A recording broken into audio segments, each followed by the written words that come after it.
As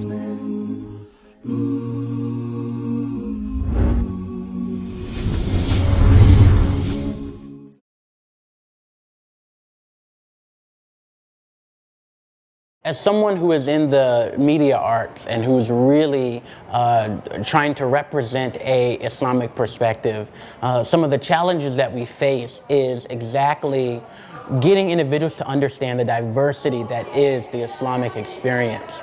This is something that is difficult to convey to Muslims and to non-Muslims, that there is not a monolithic viewpoint of Islam, and that the diversity in Islam is actually profound. And that is probably one of the most difficult challenges that it is to show the many sides of the Islamic experience.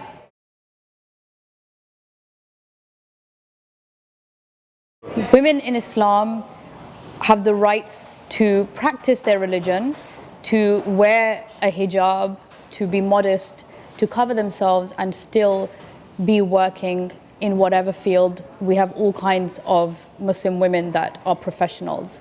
And I just want those who are watching and listening to know that it's fine, we're completely allowed to do this and we should be doing this. I believe any profession that you practice can also be incorporated in your whole Islamic perspective or practicing of Islam.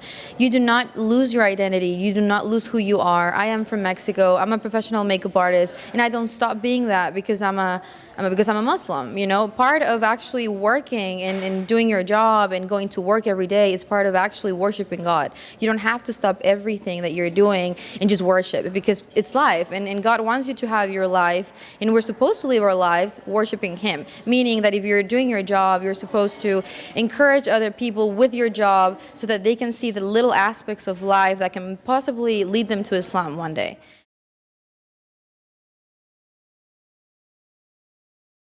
Well, Muslim women have to wear hijab because we have to keep our beauty for our husbands and Allah, and then we have to guard our modesty, and we cannot show it to people. And all of the answers are available in Why Islam brochure. And then this hijab, modesty, humility, and dignity answers everything. And we can also make calls to them. They can answer straight away and to whatever we want to know.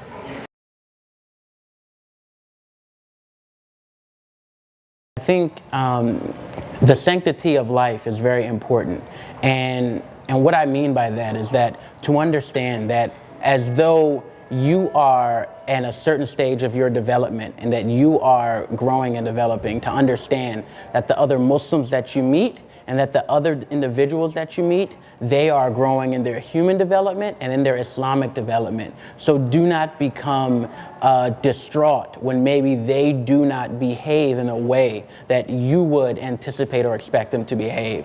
Meet people where they are as you would want someone to meet you where you are.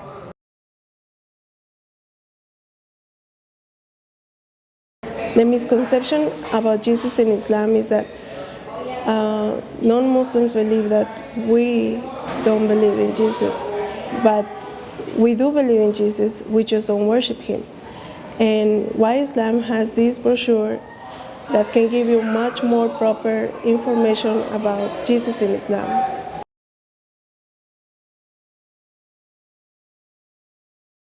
You know, there are misconceptions about what Muslim women should or should not be doing. Why Islam actually have this brochure, which is absolutely amazing. There's a lot of information here for those sisters and brothers who are interested to know about, you know, our basic roles and responsibilities, and both non-traditional and traditional responsibilities, if you will.